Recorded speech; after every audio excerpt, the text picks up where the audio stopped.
why the hell would I think that I don't have anything to learn? And then it just started kicking me into gear going, you know what? Like, no, understand that, I know my stuff, but there's always more to learn. And Yeah, there's no coaches. shame in not having the answer. You're 100% right. Like we all, and we'll just bucket ourselves in the same thing, but we all fall into that same problem.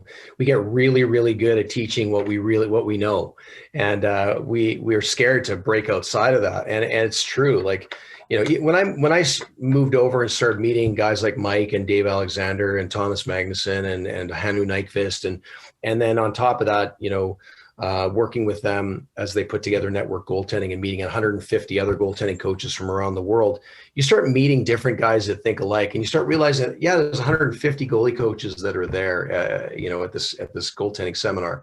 But how many other goaltending coaches really aren't there and shouldn't, that just don't go to those things? That should be there. Absolutely, and they're all, and these are like 9 NHL goalie coaches were there, that represented some big organizations in the National Hockey League. And why are they there? Because they don't teach goaltenders, a bunch of goaltenders, the younger goaltenders, where you're actually going to learn how to have a variety of different. You're going to learn from them how to be different and try to explain things in a different way.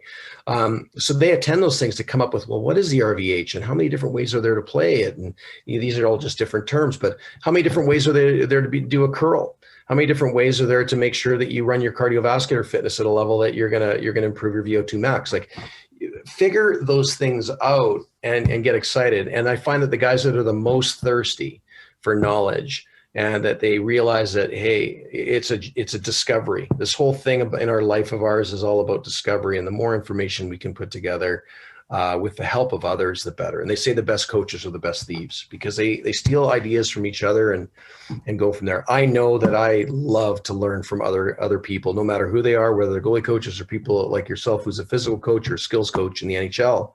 But at the same time, I'm also one of those guys that likes to, really kind of say, okay, what do I suck at? And what do I want to get better at? And really take the time to kind of learn something a little different. I think it's really important to stay fresh.